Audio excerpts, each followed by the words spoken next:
For today's reading. First, we have Kathleen Aponick, a native of Cambridge. She's a former teacher and textbook editor.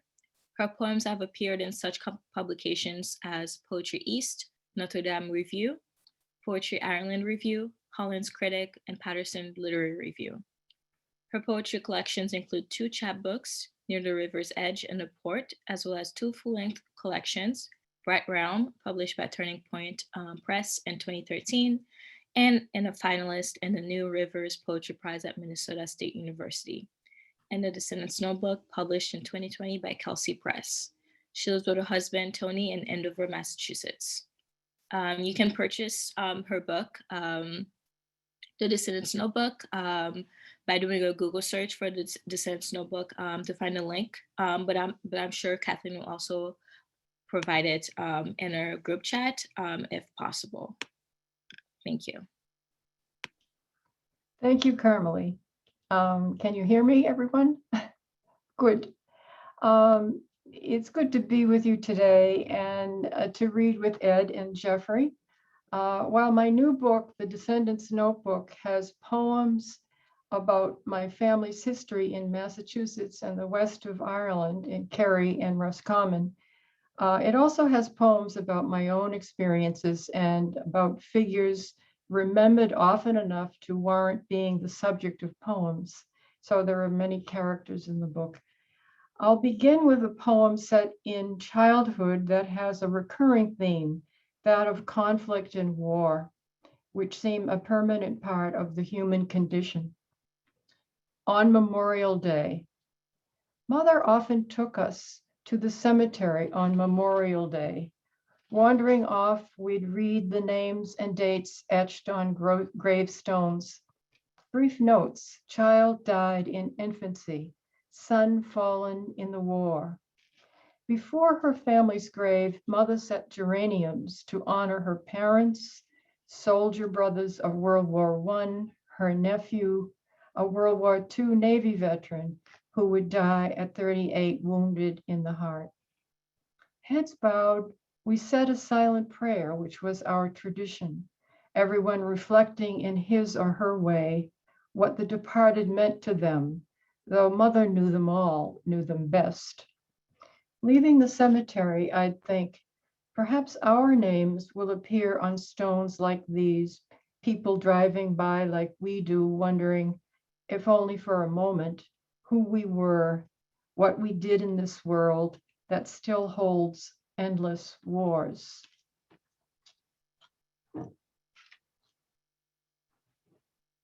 We're all descendants of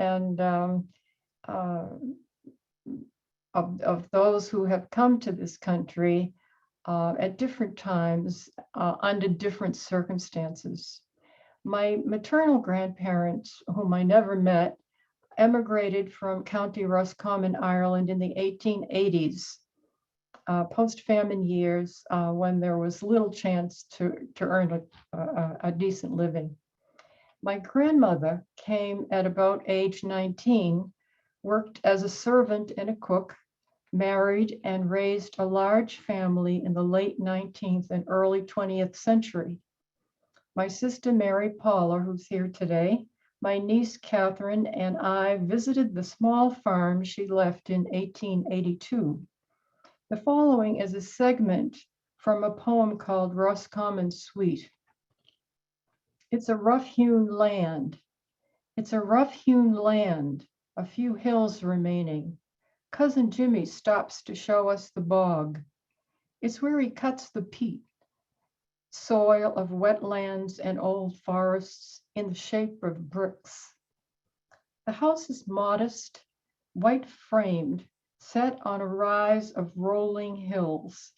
There's energy, movement, though not enough for Jimmy's teens, eyeing our shiny rental car. Jimmy's wife Mary shows us rooms where they dine and sleep, and I wonder what they think of us. Distant relatives they hardly know, looking for our past in their present. We ask where our grandmother lived. Jimmy points to a thatched roofed cottage leaning into the hollow, that was a refuge for travelers, he says, escaping high winds, driving snow. Our grandmother knew those winds, turning today's clotheslined sheets into whirling dervishes, knew the dirt floors stacked with farm tools, grains, root vegetables. Somewhere, no, everywhere in this place, I know she dreamed another life. Later, on a hill with Jimmy, we survey the land's rough beauty, the great treeless distance. What she saw pulling up turnips, potatoes, tending animals. At night, as she waited for sleep, I hope the windows filling with stars braced her for what followed.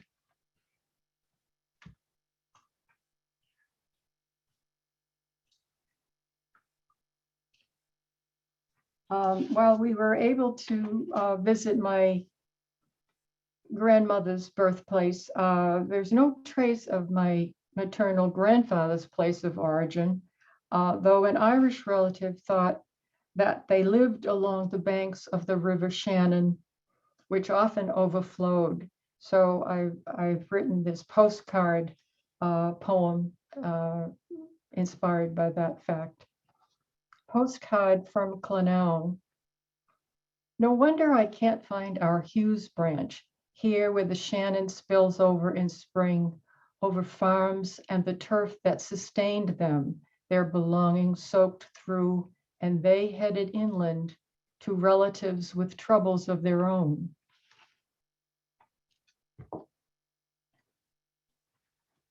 I have a vivid childhood memory of seeing beached whales on a Cape Cod beach, which inspired this next poem. I'll mention two references. Arsenal families refers to families whose fathers, like mine, worked at the Watertown Arsenal in Watertown, Massachusetts. I also refer to Hovhannes, that's Alan Hovhannes, who wrote a symphony incorporating the sounds of whales. Beached whales. We were staying in a cabin in Wellfleet, down from the city with other Arsenal families. Our fathers to fish for bass at night, mothers and children to swim, explore the coastal town with its salty air, hot sand, water cooling our young bodies, scent of a cabin's knotty pine, backyard firs swaying in morning light. Then someone shouted, "Beached whales," and we were looking down at them from cliffs. There must have been 5 or 6. Their mammoth bodies lined up on the sand as if each had glided into a dock's berth. Had they been pulled in by waves, trapped in the shallows at high tide, signaling one another in plaintive calls? Later, I heard their cries among the reach of strings in a symphony by Hovhannes, mournful as those from aggrieved, an elegy for the sadness of this world. But that day in Wellfleet, we could not get over the creature's size, could hardly believe they were, we were told, mammals like us. They didn't seem like us, we argued, but we hadn't known their journeys, the great crossings through the roiling Atlantic, how intimate they were in their tightly knit groups, as loyal and caring as we long to be. That week in June, it began with squalls. Then the sky turned azure blue. I was in and out of what I needed to do when a friend called to say a plane was missing. A neighbor with his young son, Chris, on their way to the Sound to fish and water ski. Media is everywhere, she warned. For now, let's say nothing. Once, Chris came to my teacher's desk to have homework corrected. To my door with his sister Sarah Halloween nights for trick or treat, their mother Joanne, steady guardian, watching at lawn's edge. We crowded into her family room to offer support, watch coverage, hear a news anchor report. If they survived the impact, found a cove.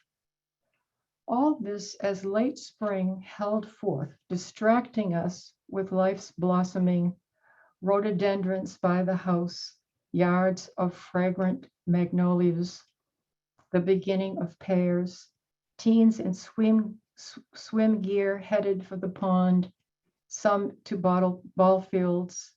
At a briefing, the fire captain spoke. No doubt the plane drifts in the tides, a mesh of weeds. All we can do is wait.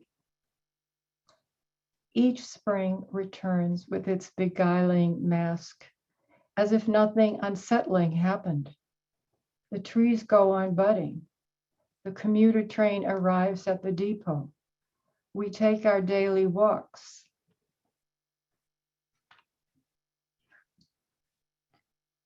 Many of you know that Emily Dickinson was a well-known gardener, really celebrated for her flowers. And I had read an article in the New York Times about plans to restore her garden as she had it in Amherst when she lived there. But the climate has changed, so I'm not sure how the plans have worked out, but at least the article inspired this poem. Note to Emily, I've read plans are moving ahead to restore your garden. Flowers you grew and gave as gifts, asters, lilies, yarrow, buttercups, like those in fields they carried you over to your grave, will resume their place, like actors returning to the stage after a long absence. Herbs and old hedges will appear, a honeysuckle arbor to perfume the air. I'll be looking for your grape trellises, gravel roses and marigolds, daffodils, hyacinths, chrysanthemums. A greenhouse will house the ferns, the gardenias and fuchsia, the heliotropes. As then, Emily, the world beyond lapses, slips into this strange delirium. Hotspots are like flares seen from space. We can't pull away from the suffering, constant war, its consequences, though we know even a garden has its dramas, its hostile takeovers, diseases, adaptations.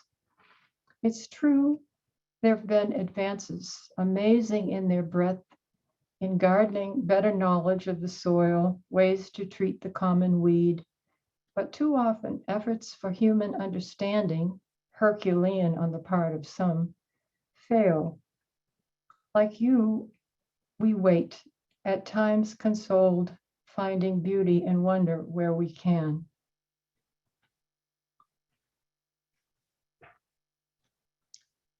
My last poem centers on a lingering memory of osprey that my husband Tony, our son Michael, and I saw in Boothbay Harbor, Maine, many years ago.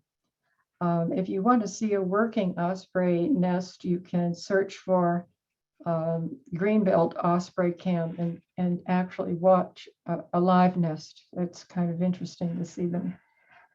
Osprey off the coast of Maine. When our tour boat headed into the Narrows from the riverway, away from the cold ocean winds, we saw them above us conferring in twos and threes. They were like the birds of dreams, brown feathered with patches of white beneath their wings. When someone called fish hawks, osprey, one fell, dove past us in a free fall, feet first into the water, its fierce talons tightening on an unsuspecting menhaden, betrayed by its iridescence. And as we plowed through the Narrows, called Hell's Gate for its shifting bends, the deceptive shallowness near the banks, the bird, lord of the air, rose again. The guide signaled to look shoreward to a well-known residence cottage, but my eyes stayed with the bird, growing indistinguishable from the pines. At home, I imagine it in a moment's passing, see it fishing the narrows or nesting, wings folding into that relaxed alertness of birds preparing to sleep. At other times, it follows the tour boat path, as it had that afternoon summers ago, gathering strength from the flock, disappearing at will. There was such a biting wind on the deck that day, the birds such wild spirits maneuvering the air, echoing a longing I still can't name. Thank you.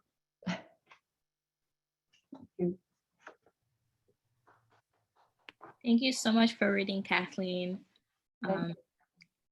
Next up, we have Jeffrey Harrison. He's a poet whose sixth book of poetry, Between Lakes, was published by 4-Way Books in September 2020.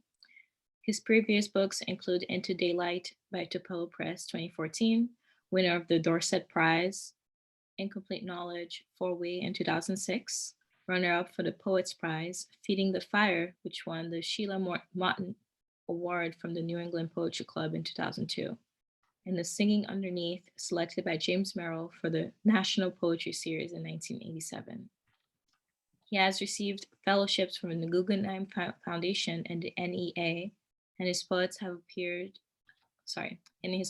appeared widely in magazines and anthologies, including Best American Poetry in the Pushcart Prize volumes, and been featured in American Life and Poetry, the Writer's Almanac, Poetry Daily, and other online and media venues. You can find more about Jeffrey at jeffreyharrisonpoet.com, and you can purchase his book through his publisher site, which can be attached to our group chat. So feel free to check it out from there. So thank you, Jeffrey. Thank you, Carmelie. And thank you, Hillary and Wendy and Jennifer and everybody else at the NEPC for having the three of us read. And Kathleen, thank you for that reading. There's a couple of lines that stood out for me. One in the early poem, what the departed meant to them, and then later, finding beauty and wonder where we can. That pretty much says it all, what we're trying to do in poems. Those two things are pretty big. So I am going to read from this, what was a new book in September, and it will be a new book for probably 5 years. But I've been doing a lot of Zoom readings and reading some of the same poems over and over. So I'm going to try and mix it up and a little bit. But this first one is kind of one of the usual suspects because it describes a spring day. And this day was, today here was pretty close to what I'm trying to describe in this poem. It's a poem just trying to compare a late spring day to an unfinished painting. It's called Varnishing Days, after the practice of, they used to not finish their paintings in the Royal Academy, for instance. They'd hang them before they were finished and then put finishing touches on them while they, before the show opened. Varnishing Days. These days between late spring and early summer are like paintings already hanging but not yet finished the week before the summer exhibition, still waiting for their final touches and smelling of linseed and turpentine. Everything fresh, the paint still wet, the taut sky primed with a wash of blue. The Siberian irises not yet unfurling, their buds still tight, look like paintbrushes saturated with ultramarine. Buttercups spatter the meadow with yellow. From an arbor of scribbled vines, blossom clusters of wisteria dangle, glistening with last night's rain. A wood thrush calls in liquid trills from deep within the background's mass of pale soft greens. The air chills while the sun warms the scene. May these days remain unfinished a while longer, with no artist jostling his way in to apply some final flourish or a coat of varnish that will only darken. Let the bumblebee fumble among the blossoms. That wisteria, thank you. That wisteria bush comes back later in the book, a little bit later, in a darker way. I'm actually going to share my screen for a minute. This poem is about the wisteria growing behind our house, but it refers to this sculpture that, can you see that? Oh, yes. Yeah, so most of you know that, and probably all of you. Yeah, so just that's about the myth of Laocoon. I don't know the myth that well. The poem is sort of about not knowing it that well, but he was his kids and himself were attacked by snakes because of, I think in one story it's that he told the Greeks about the wooden horse, the Trojan horse. Okay, now I'm going to stop the share and read the poem. Laocoon. So wait, this poem is more about the vines of the wisteria, like big. So, and the other poem was more about the flowers. Laocoon is what I've named the wisteria, growing at the back of the house, its thick vines twisting like serpents around the invisible figure I imagine struggling, as in the famous sculpture at the Vatican. Or maybe I'm the figure, grappling to cut the tentacles back so they don't engulf the house, my two children having escaped by growing up and moving away, while I've been left behind to battle this writhing monster of a plant sent by some god as punishment for a crime that's different in each version of the story, and no one, including me, remembers for sure. Though I know I must be guilty, I always feel guilty. And then I'm going to read, I'm going to share the screen one more time and read a poem about a painting, and I'll just show you the painting. Maybe I'll just leave this one up. So hopefully you can see that. That's a Piero della Francesca painting that was visiting Boston several years ago, and I went to see it with a friend. And we stood in front of it for a long time just talking. And that's what, so this is called Sharing a Painting. There's a number of poems in the book about shared experiences, and this is one of those. For half an hour, we had the painting mostly to ourselves. And the longer we stood there, taking it in together, the more the people drifting around us seemed to disappear. We spoke quietly when we spoke at all, as though trying not to discomfort the mother and child, though they seemed imperturbable, inhabiting a world apart, along with the two angels who stood behind them on either side, vigilant, looking in different directions, like I said, celestial Secret Service agents. The one in the blue robe, head globed as though in a space helmet, fixed us in his gaze and seemed to be guarding a back room that you said looked inviting, illuminated by a slanting beam of tangible sunlight. I couldn't help remarking that the basket of gauze cloth behind the other angel looked like a pie topped with meringue placed on an upper shelf to cool beyond the reach of mortals. We marveled at the tenderness of Mary's delicate fingers cradling the feet of the child, who appeared to weigh several pounds less than if he'd been part of our world. He shared his mother's pensive serenity, had the face of an old man he would never live to be, and wore a coral pendant like a branching artery. He held his right hand up as if to call for silence, but we were done with talking. It was just the two of us and the four of them in that unearthly stillness. I'll take that down now. There we go. So here's a poem I don't think I've ever read at a reading. It's another shared experience. It's called Among Flowering Milkweed. This could be in New England, but it's actually in the Adirondacks. What drew us first to the stand of roadside milkweed was its fragrance pollinating the early dusk. So sweet we wanted to breathe it in, make it part of ourselves, and almost thought as we approached that we could hear as well as smell it, a faint, low whir, before we made out in the dimming light what we took at first for a swarm of hummingbirds probing the rosy globes, darting from one to another, then holding still midair their wings a blur. What they were, we realized, were sphinx moths, drinking the nectar in as though through tiny filaments.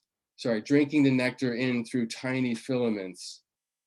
We took it all in too, for those few drawn out moments, almost hovering ourselves among the milkweed, holding still at the edge of the gravel road.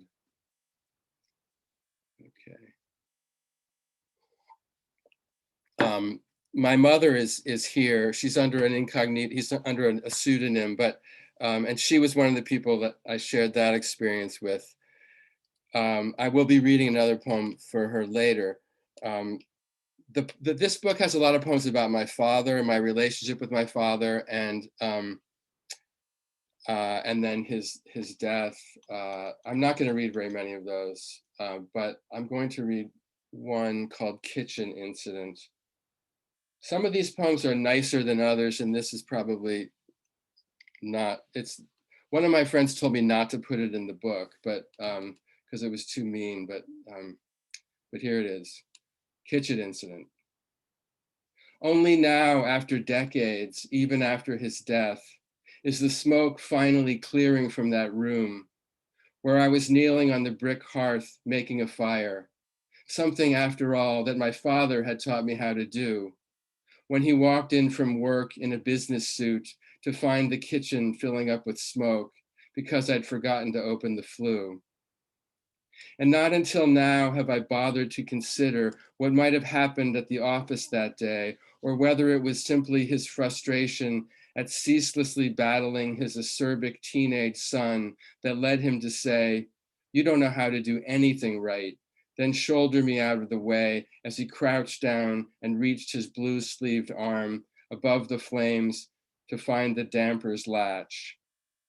At long last, I wish I hadn't told him to shut up, and can let go of my indignation at the way he lunged for me, grabbing me by the arm and tried to spank me as if I were a child, only managing a glancing blow as I pulled free and made for the door, not looking back until now to see him standing there, bewildered and alone in that smoke-clogged room. Okay, and I'm going to read one in the section about his illness and his final illness and his death. This is very short. It's actually a dream poem, or partly a dream poem. It's called Last Advice. The night before my father died, I dreamed he was back home, and I in my old room on the 3rd floor.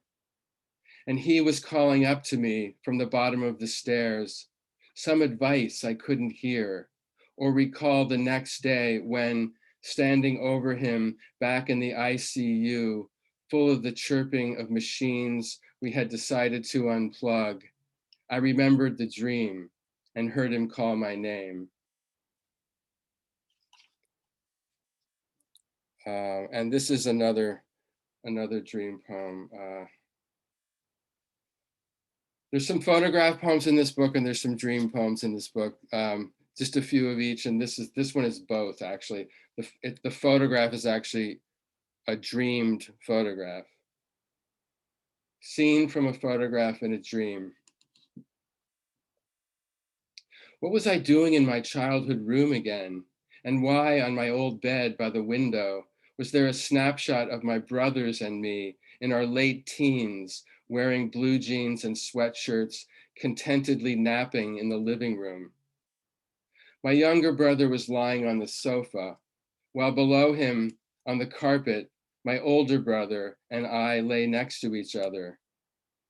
What took me by surprise was the way one of my hands was resting on my brother's chest with a natural, unself-conscious intimacy, as though there were no secrets between us, and without the slightest awkwardness that might have caused me to move my hand away if we had woken up.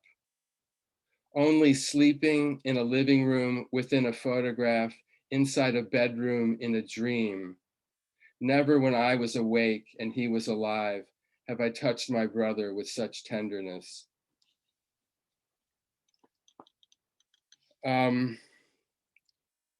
I didn't really notice what time it was when I started, but I'll read one or maybe two more. Here's the poem for my mother. It's set in the Adirondacks, as some of the poems in this book are.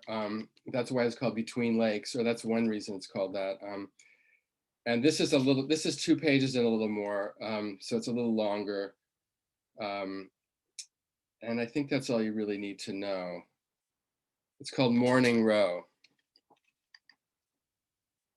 I push my mother out for her morning row, and she maneuvers her guideboat so the bow points toward the other end of the lake, and then begins, one oar creaking in rhythm and both dripping as she lifts them out of the water for each stroke.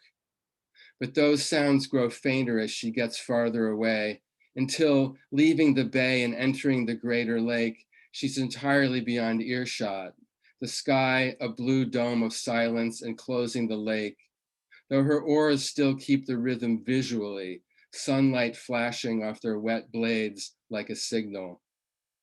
She rows down the lake's mile length, past boathouses whose owners have changed more than once since she was a girl, but she still knows them by the old names: Jones, Palmer, Turnbull, Maurice, Snow, as if she were rowing into the past. And she thinks perhaps of the summers she spent here with her maiden aunt and the English boy who came over during the war. Now she is getting smaller, passing the point tufted with watergrass halfway down the lake, until she becomes a light speck moving along the far shore before disappearing altogether under the mountain. She is still adjusting to life without my father, who just 2 years ago would have been the one waiting on the dock to pull her up. She was here when he sent the almost daily letters of awkward courtship I found bundled in the attic.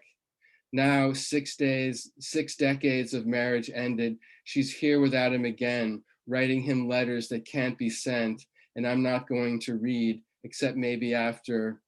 And just as I begin to imagine her life without her, she comes back into view, small as a water strider, her white hair like a handkerchief against the lake's blue. And as she moves slowly closer, zigzagging a little, I remember how she always claimed that my birth in mid-October was the easiest of her 4 children because she'd spent all summer up here rowing and was in fabulous shape when she went into labor. Now it's inconceivable that I somehow came out of her small body, but of course I did, and soon was brought up here, and a few years later, I was learning to row in an Adirondack guideboat like the one she's coming toward me in, its varnished body glowing in sunlight. I remember splashing the water with the oars and bashing my knuckles because the handles crossed and you needed to put one hand over the other. And there was always the danger of crashing into something, since one of the principles of rowing is not being able to see where you're going. My mother called instructions from the dock, as I call to her now: left oar, right oar, and then pull the boat up the slip and sit on the bow, keeping it steady as she climbs out, taking her hand until she finds her balance. And I think I'll end with just another lake poem, the one that's at the back of the end of the book. It's called All Down the Lake. It wasn't so much that the dinner conversation had bored me, as that I was simply tired of words, particularly my own. So afterwards I slipped away and followed the path down to the boathouse, where I sat in a lawn chair. The lake was perfectly still, the inky hills on the far shore mirrored between 2 skies of deepening blue and streaked with clouds tinged with the last pink. At first, I didn't notice the strange sounds, then didn't recognize them as human, the faint, distorted, jumbled voices of dinner conversations all down the lake's mile length, sliding across the glossy surface only to rebound off the shore and swirl together in a confusion of murmurous babble. Now and then a weird inflection or wild laugh broke free from the hubbub and twisted up like a bottle rocket left over from the Fourth.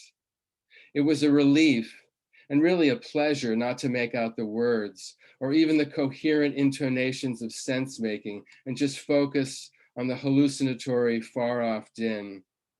Then slowly, as the dinner parties one by one dispersed, the voices dropped away until only a few remained, less alien sounding now.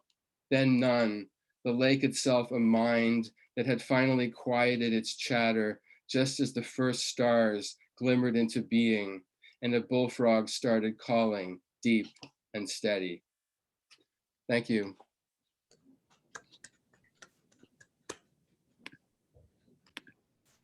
Thank you so much for reading, Jeffrey. Next, we have Ed Meek.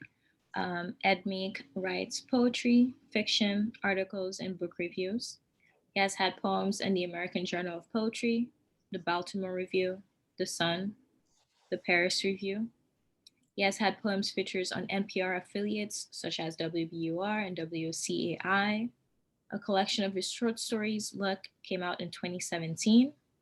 He has had stories in the North American Review, Hubbard, Cream City Review, and Adelaide. He has had articles in the Boston Globe Sunday Magazine, Cognoscenti, the Boston Review, Counterpunch. He writes book reviews for the Arts Views. His poem In the Provinces won an honorable mention in the national category of this year's Outermost Poetry Contest. It's Not Always Easy was just selected for the Boston Mayor's Poetry Program and will be exhibited for the next year at City Hall. He's volunteer editor for Full House magazine, and he tutors adults for the GED and teaches creative writing. His new book of poems, High Tide, came out last summer. And you can find him at www.edmeek.net. And purchasing information will be provided in the group chat below. And I've also provided links to the previous author's books also in the group chat. Thank you, Ed Meek. Hi, thanks for zooming in and thanks for organizing this. I really enjoyed those two readings. Just to let you know, we're going in alphabetical order here. That's why I'm reading now. I'm going to read a poem for my mother. To start with, she could be fun with the whimsicality of a leaf held aloft by wind, buoyant as a boat, happily rudderless, drifting beneath a sunny sky. She loved a sunny sky and a sunny disposition, thought them prerequisites for a successful life, which is why she was depressed, disapproving of the serial divorces of my sisters and the estranged, overly sensitive son who ran away to the Maine woods and never came back. But I see I've tacked off course. I wanted to give praise to her smile, its sunny warmth, and the effort it took to dawn daily, no matter which way the wind blew. And this is a kind of a surrogate mother poem about these groups of kids that go walking past my house every day in groups, and they're all like tied together by ropes and led by these women from it's called Davis Square Kinder Care. This is called Bambino Caravan. Spring mornings and late afternoons, the daycare children sprung from Davis Square Kinder Care toddle past my condo in a lively circus caravan. Led by their trainers, African-American and Latina queens, surrogate mother, nanny, nurse teachers who push 6-seat carriages, pull octo-bench carts, and herd a baker's dozen yellow-vested unbinary boys and girls linked by a walking rope like dwarf horses or baby elephants, transmogrified into a giant caterpillar migrating through our urban hood. Meanwhile, the queens tour guide the names of the sites: Perros y Gatos, cherry trees and tulips; Robins y Adias, Vamos, niños, they call. Let's go, Bambinos. I'm going to read a couple of poems from High Tide. Actually, the one from my mother was from High Tide. High Tide is kind of about the benefits of high tide and the risks.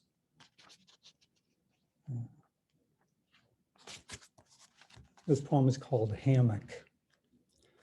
Mayans carved them from the bark of trees, Columbus noted in his diary. Later, sailors tied them beneath the deck to roll with the waves. Now my son hitches one between the trees when he camps with friends, while each June I hook the hammock his high school flame gave us as a gift to 2 pitch pines in the backyard. It's a promise of long afternoons of shaded naps in the sun, a promise I usually fail to keep. But now I'm 65 with a little more time on my hands. I swing late some days into the latticed rope and hang suspended above the earth like a spider in a web. There I dream of camping trips I never took with friends and sailors I might have met in a different life on the open seas and Mayans half asleep when Columbus washed ashore.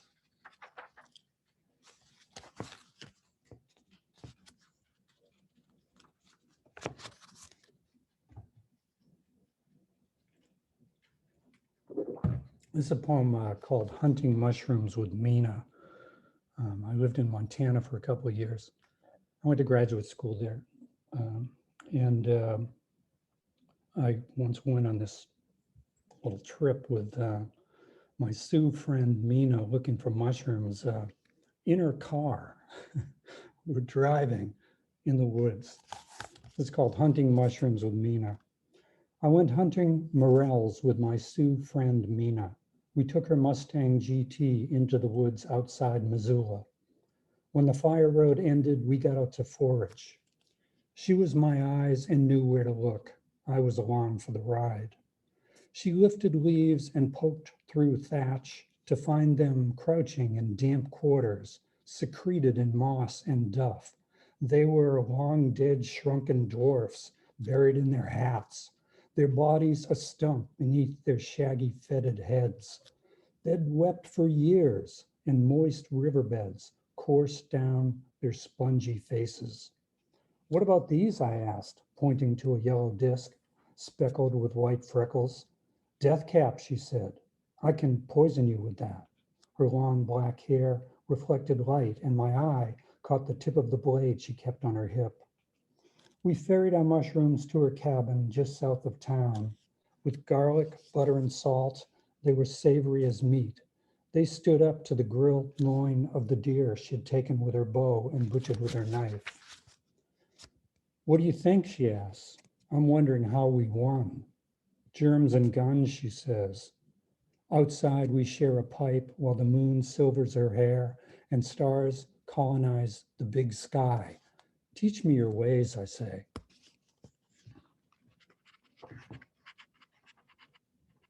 And I'm going to I'll read a couple of poems about Wellfleet. This one is called On the Outer Cape. 100 miles south of Boston, where the Cape curls up like a dog's tail, a gazillion stars redefine the night. We have stepped out onto the porch to search for falling stars, which aren't stars at all, but meteorites, white streaks of cosmic dust flaming out like dreams at dawn. In August, they announced the coming end of summer. Meanwhile, in the garden, fireflies surprise us with their ethereal presence and the miracle of bioluminescence. Maybe it's the timing that makes us savor these sacred gifts.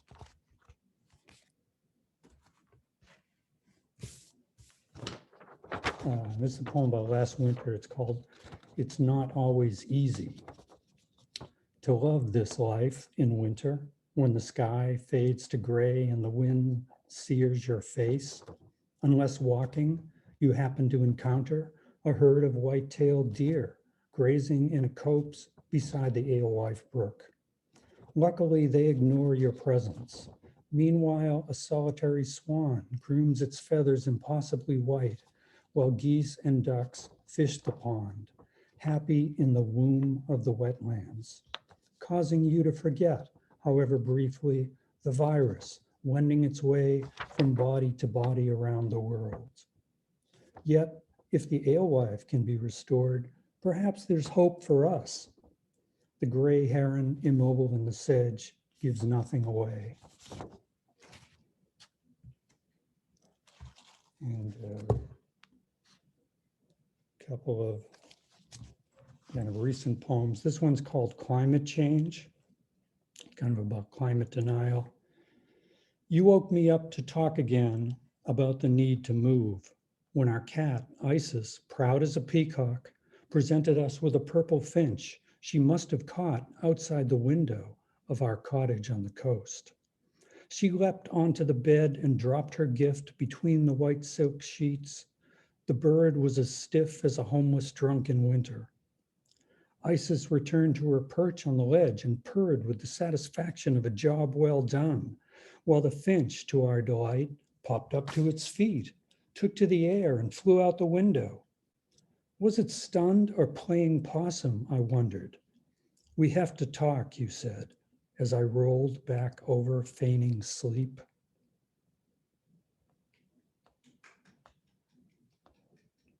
And this is a poem about a lake, swimming in the lake.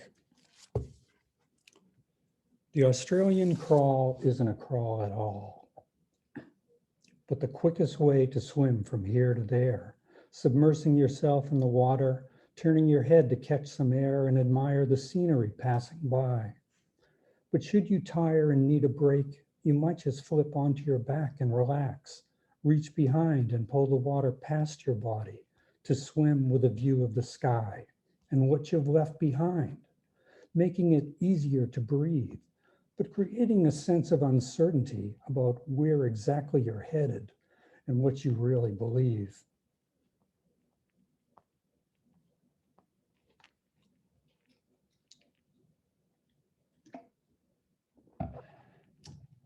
And here's a poem about an osprey. Knee-deep in the turquoise ocean of the national seashore at White Crest Beach in August, beneath the cerulean sky, I waited for a wave worth wading in to quell the sweat and cool my body. I felt a nip at my shin and peered down into the murky water, suddenly frothing around me. The blues were running. Get the hell out, my friend called. They'll eat you alive. I skipped back on to the shore where we watched in wonder as the water keened with life. 1,000 fish swimming and jumping in the waves. Then I caught the shadow of a bird, wings as wide as I am tall, darkening the sand at my feet. I glanced up at the beak and white belly of an osprey. He flew straight out from my line of vision, dove and plucked a beautiful silver blue fish right out of the school, and wheeled back in a wide arc to perch with his feast on the edge of the dunes. For that brief sluice in time, I felt as if I'd flown and fished with him, and it was glorious. All right, I'll read one more poem. This is also kind of about Wellfleet. My wife and I were able to go down there for about a month last summer, which was nice. You could walk around there without being too worried. It's called In the Provinces. In the summer in Wellfleet, the sun assumes his throne. Mornings, the kettle ponds shimmer. Pitch pines admire their reflection from the banks. We watch an osprey catch a perch to feed her chicks before we immerse ourselves in the cool water. In other towns far, far away, the virus goes room to room through nursing homes, separating souls from bodies. In another country, it invades a prison. In another county, it invades a prison, emptying hundreds of cells. The virus needs a drink at a bar after a hard day working the line at the meatpacking plant. The virus decides to post an ad in the personals loves to party and hang out with friends, loves beach blanket bingo. Corona does want you to know that you have the right to do whatever you want as long as you're willing to host. Meanwhile, in Wellfleet, we'll keep to ourselves, wait for the all clear before we return to the world we once knew. Thank you.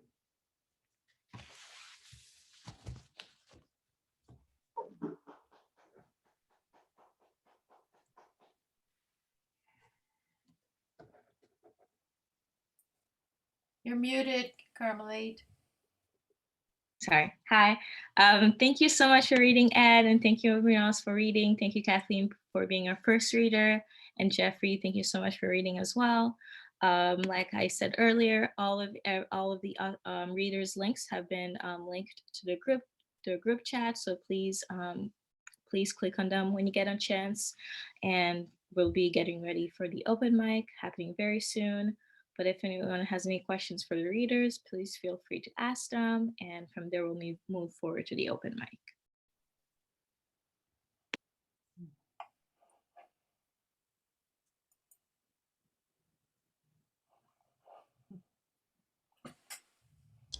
Well, I'll just jump in and make a brief comment. Besides thanking everyone, all three readers, just a little thought for Jeffrey Harrison. I don't know, mean? I don't think the word mean describes that poem remotely. I mean, difficult, sure, but mean? No. So don't worry about mean, please. Thanks. Glad to hear it. Yeah, thanks. Yeah, really glad you kept that one in. Yeah, thanks. I also just wanted to mention I recently heard. I mean, I loved your poem. I think it was the first one, the half-finished painting, that painters would hang a half-finished painting and then finish it at the end. And apparently Bonnard once talked his friend into trying to distract the guard at the museum where his painting was hanging so he could do a few little touch-ups.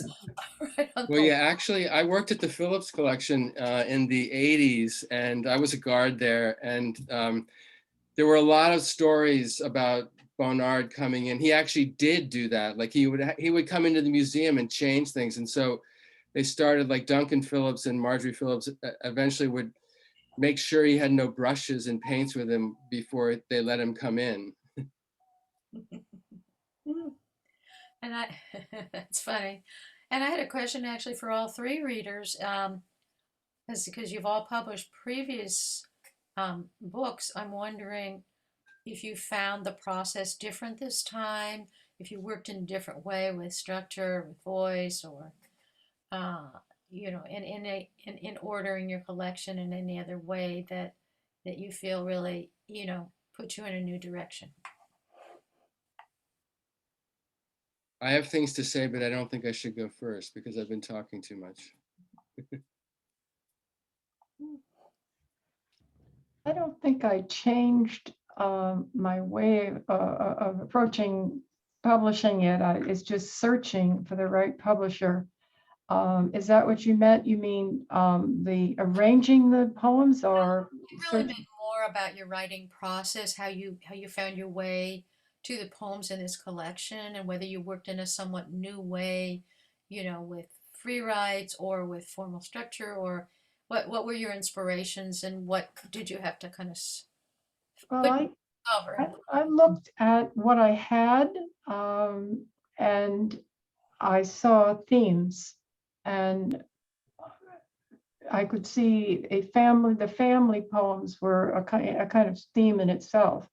But I wanted to add, not just have it be family poems. So that's why I called it the Descendants Notebook, since I'm adding other types of poems. So I interspersed the family poems with other poems, and I don't know. That was how I did it. There, it's interesting because you begin to see themes that you didn't realize were running through a lot of your work. So at first you think, oh, these are very disparate poems. They don't belong together, and then you begin to look carefully at what you're saying in a lot of them, and there's a recurring themes. So that was how I did it. I assembled, different kinds of poems, but there was an overlay of family poems. Okay, well, Ed, go I'll ahead. just say quick, I guess I would say that in doing High Tide, I thought more about that whole idea of a theme and of how the poems related to that, and about what held them together. Yeah, for me, I mean, one always dreams of doing it in a new way, writing in a new way, but it's been pretty much the same for me. I don't really look at, I don't really group a book as I go along. I think some people might do that. I wait as long as I can, and then it becomes this real puzzle to try to figure out how the poems fit together, and I end up covering the dining room table or the floor with all the poems and finding different ways that they go together. Sometimes it's subject, sometimes it's theme, and sometimes there's just like a little motif that can link them. But it's a little bit like playing gin rummy, where when you don't know whether you're going for 3 or 4 of a kind, or you have one of those hands where you could do that, or you could go with the runs in the same suit. So it's also like solitaire because you've got it all there in front of you, but and it's always a puzzle, and there's probably not one right answer. Sometimes there's a lot of poems about one thing, you want to put them together. Other times you want to split them up. So this time I put a lot of father poems together. There's a section mostly about my relationship with my father. There's a section mostly about his death, but each one of those sections starts with a different kind of poem. Anyway, and the last section I'm not quite sure how to describe, but yeah, it's always a puzzle. Yes. Indeed, I love that analogy of the card game. I Yeah. definitely relate.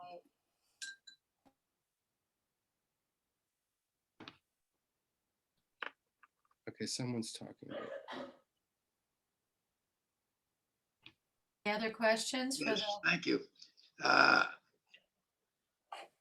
was going to say, if I might throw something in for a moment, I think Mr. Harrison's poetry is excellent. It's worth listening to. You get a certain amount of pleasure out of it, even pleasure out of remembering death experiences, such as I did when he was talking about his father. But more important, I think the one thing that stood out to me in all his work today is that he brought back to us the fact that you can go to an art museum and just stand there for minutes at a time and literally talk to the portrait or listen to the portrait and know what it's all about. Most people stare at something in the art museum and they say, gee, I wonder what he was doing, or I wonder what he was thinking. They don't try to think about what was going on in either the artist's mind or the model's mind. But the fact that he brought this all back to us in a very telling way, I appreciate, because he has exactly my theory to it. Thank you. Well, that's very nice of you, saying those kind things. That it's kind of funny though, because a lot of the stuff we talked about in front of that painting, I was actually with an artist, so he had a lot to say too. But someone I showed that poem to said, this stuff that's not what the painting's about. It's not really true, But part of it was just having fun misinterpreting the painting for a while before we then sort of, the painting's power just sort of took over. But it was kind of fun to just see that angel's head as like a space helmet, or Right. it's just almost random observations, but it is all part of looking. Exactly. Very good. Very good.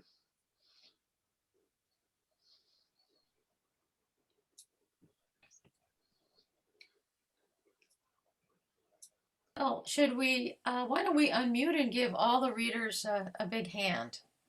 And then we should mute ourselves again.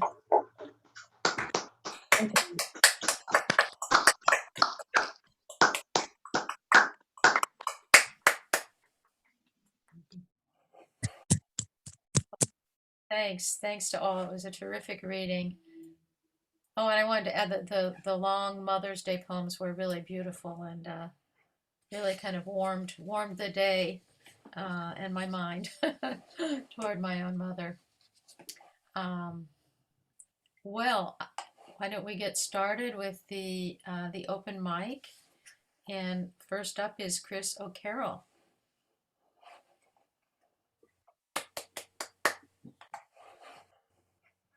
Oh, There we are. Now I'm audible. Some of you may know that the city of Arcadia, California, has peacocks the way some cities have pigeons. You walk through a residential neighborhood in Arcadia, and there are peacocks on the sidewalk, peacocks on people's front lawns, peacocks perched up trees and on rooftops, and they're beautiful. But as the town website acknowledges, they can also be a nuisance. This is Arcadia's peacocks. These are luxurious, exotic birds, showpieces of big-ticket decoration on great estates. Here, though, an infestation, chewing through gardens, heaping lawns with turds, damaging roofs and ornamental trees by perching well above a sparrow's weight, shrieking all night when it comes time to mate. Loud, lusty, harem-seeking cocks, these peas. They teach that even loveliest excess dulls to mere overdose, that every thrill can gag us with a cloying overkill, brewing toxicity from gorgeousness. Or do they? Have we drawn the wrong conclusion from spectacles we prize when they are rare, but grimace at when they swarm everywhere, lush beauties bloated to grotesque profusion? Perhaps these birds turn commonplace, invite attentiveness to mundane grace notes we routinely discount, silver energy whisking a supple squirrel's tail, gold highlights where dandelion anarchy zaps spring and summer green, serene or frenzied motes surfing a daylight shaft, the chirping notes night's peacock ordinary crickets sing. Thank you. Thank you. Wonderful sonic effects there. David Miller is our next poet. Okay, thank you. Hi again, everybody. This poem is very brief. Known to others. In quiet, slow wildfires erasing names from the pictures passed among ancestors. Ground memories without embraces or eyewitnesses. Sort photographs in search of chaining the faces. Hope for rain to revive the lost, to retitle the silent. Thanks.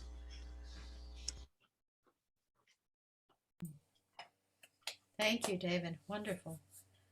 And next up is Maura Linehan.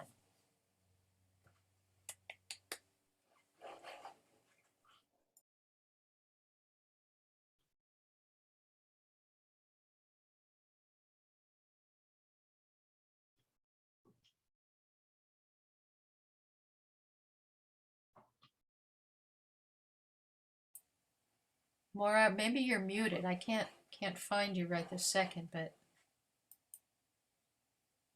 I'm not sure she's still here. oh, maybe not.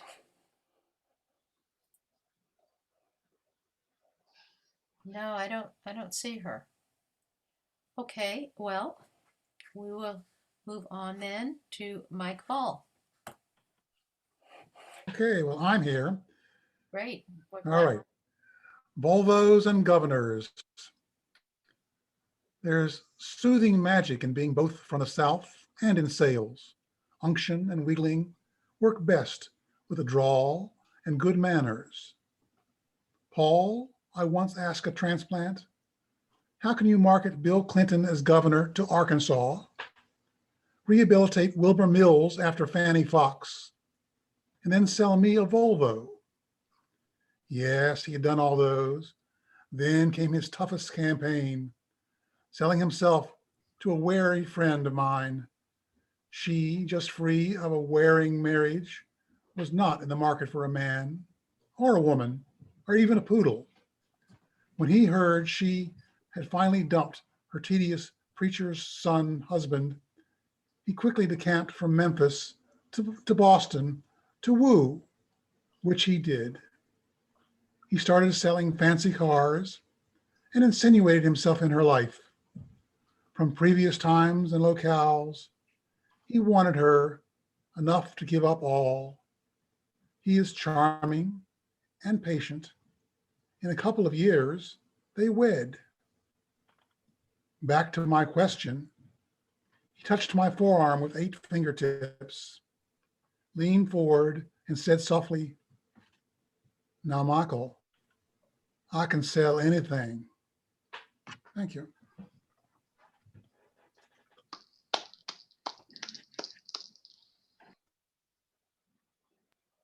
Thank you, Mike. It was great. So much humor and slant. Paul Smith. Oh, wonderful. Thank you. Where am I? I'm unmuted now. Okay. I can be heard. Can I be heard? Yes.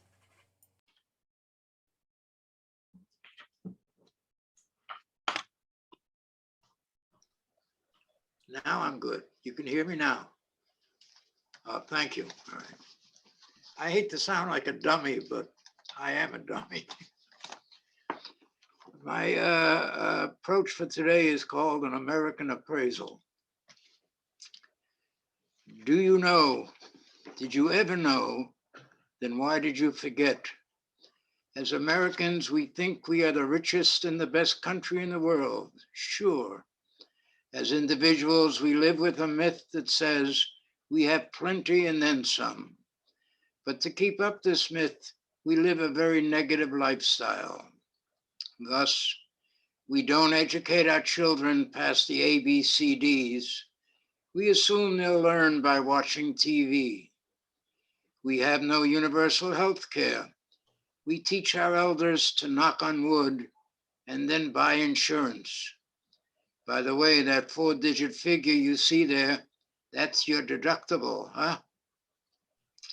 We don't have laws about gun control. If only we had invented the AK-7, so now we are allowed to kill as many deer as we can. And if there's none around, there's always mobs of people to aim at, but quietly. We do have common sense though. And what's the opposite of common sense? Rich sense, wealthy sense, or nonsense? Like anybody's burger with fries, of course. We hate and fear with a passion, a condition known as aging and death. You wonder why God wants old people mostly. What does he know that we don't? As I was saying before the sirens went off, win at all costs, never fail. An all-win mentality, in or out, the rewards will be fantastic. The punishments may be painful and dismal, jail without bail. So let us do battle, first by remembering never start a sentence with so. And secondly, recognize our enemies. You know, ambition and pretentiousness. Both come dressed in black. Half of us have this want, the need to be the best, or better yet, to have the most of everything. Some say, let's have it all. There's no going back. This while the other half cheers. Take it, grab it. It's meant to be ours. Just pile it up in heaps right up to our ears. And so the people can say, what a great place this is. Let's stay. Thank you. Thank you, Thank Paul. you again. Very topical, powerful. And our next reader is Finn. Thank you, Finn. Hi. Let's see if I can get this. This is just one little poem. I stumble as the evening does, shadows deepening, moments clung or stepping into the flat window of a threshold, wherever darkness hides. There are so many shades of gray. We painted them as art students, laying them out in little squares. I've always loved gray. It's pure, smooth company, my cat, the rooms, the afternoon, in pixels after a bright thing, the persistence of it, turning into a cape, floating soft edges beyond which I cannot see, but carry inside like a memory the shiny tin of it, a toy ring, which for a quarter we used to buy outside a grocery store, little adventures on wooden horses. Thanks. Beautiful, beautiful.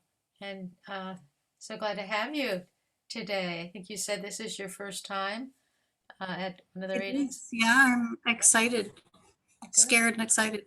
Well, thanks for coming. Really enjoyed your poem. Next is Ellen.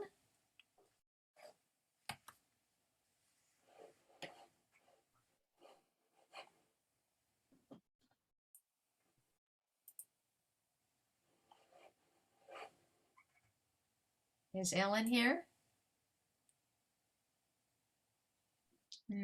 She is. She's ES. I tried to unmute her. She's not unmuting. I'm trying. There she is. Oh, we can hear you. So. But you just muted yourself again, Ellen. You're muted now, Ellen.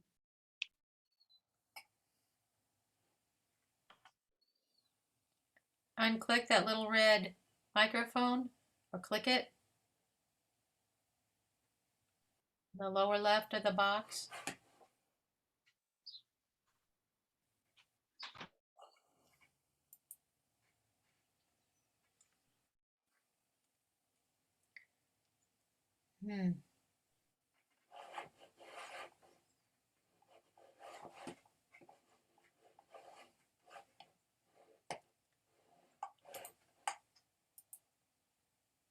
You can also go to the upper right and there are three little dots.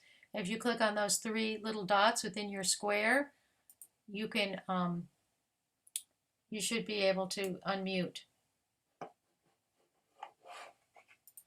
Well, maybe we should come back to you and you Sure. can experiment with that. Oh, now we hear you. You want to go?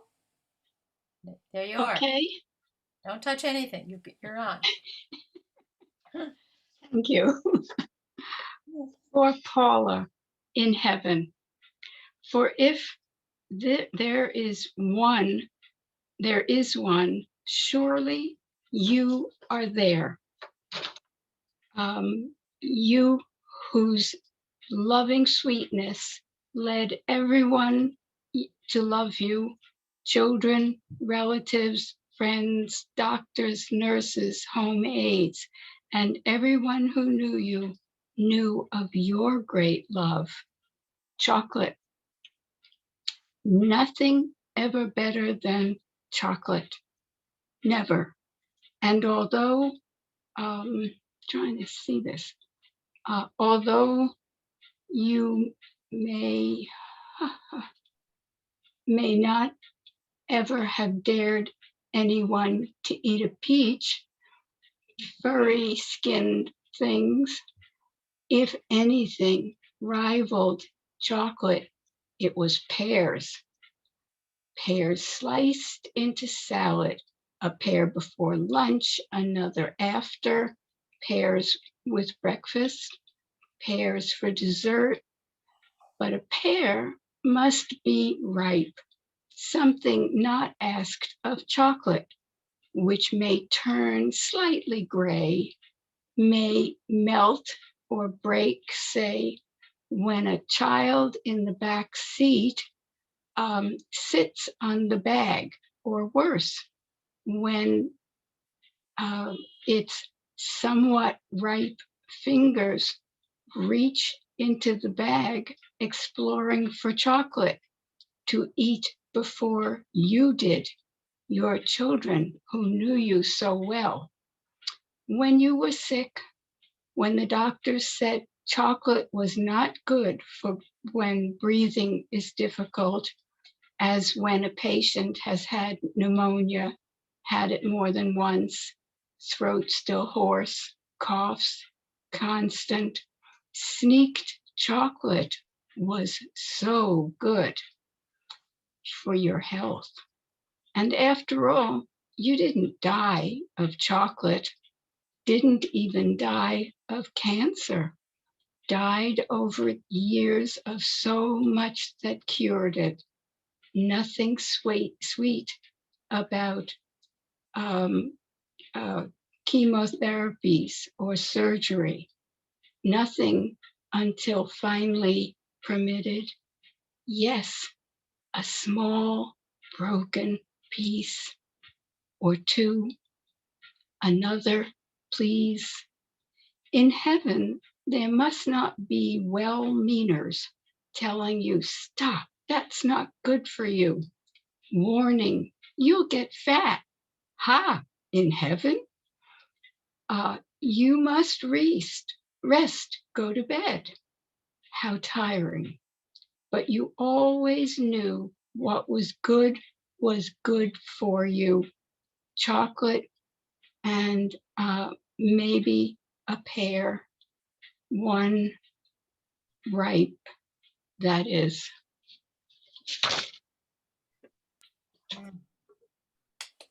Oh, thank you. That image of the chocolate and the pear, so moving. And Hillary has offered to read. Oh, I'm sorry. I didn't offer to read. You didn't? No. I thought you had. Okay. That was a misunderstanding. Okay. All right.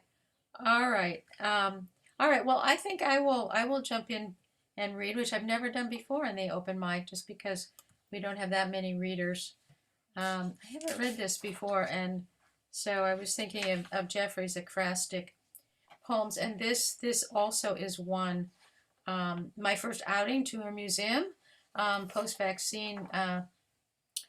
My husband and I went to the Addison Gallery in Andover the day before the Robert Frank photography show closed. So this is based on one of his images.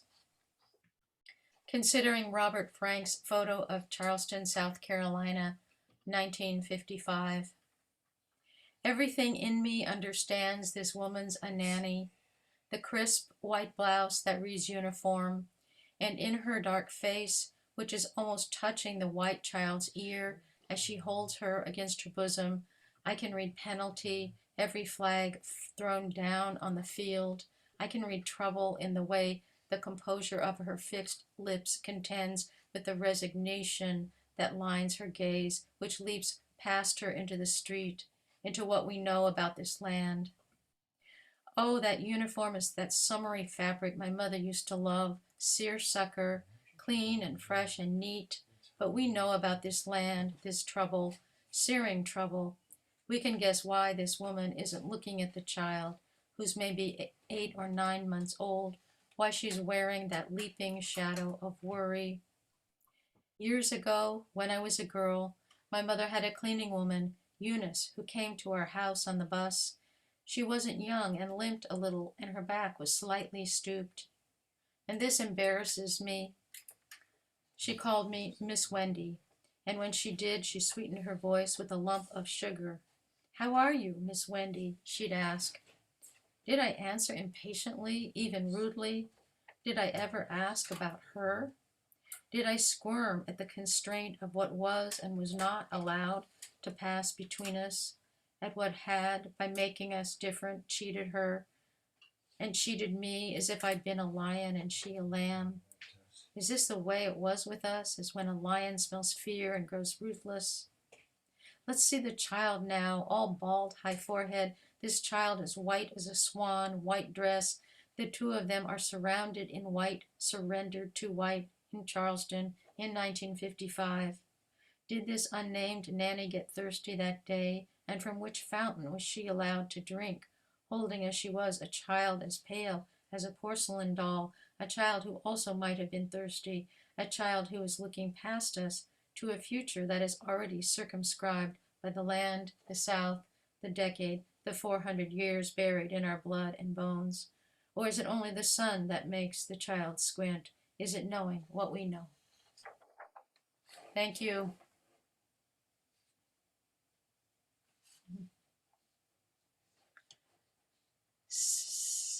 So I guess that's the end of our program today. Actually, I think Paula Bonnell has something to read. Wonderful. Okay. Sorry, just got that. Okay, great.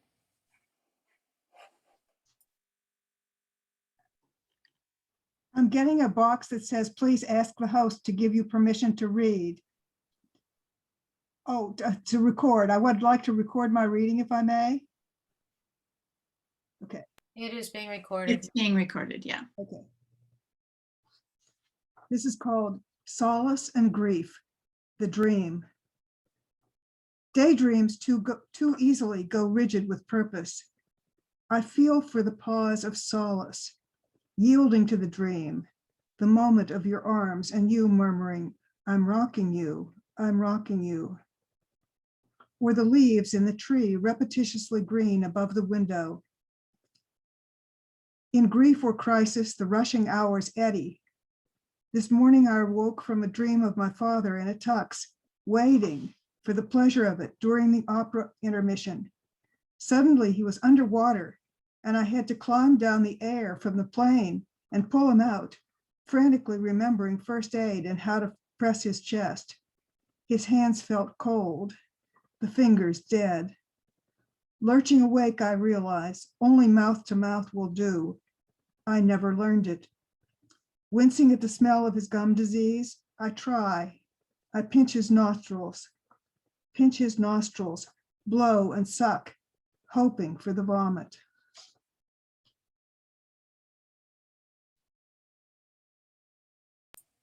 Wow.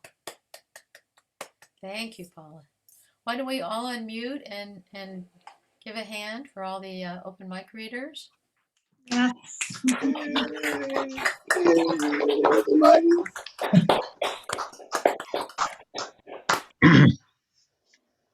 Thanks to all of you for coming today.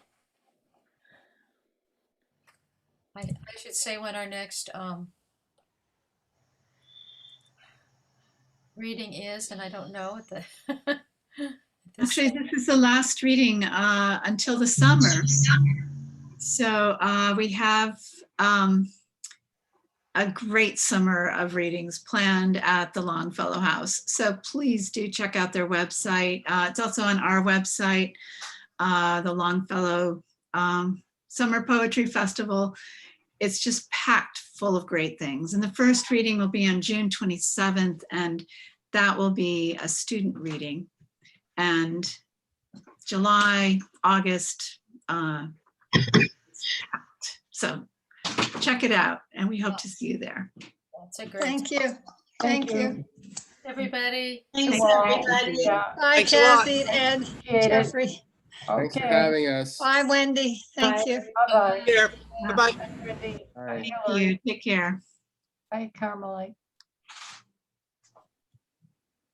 Bye, everyone. Bye.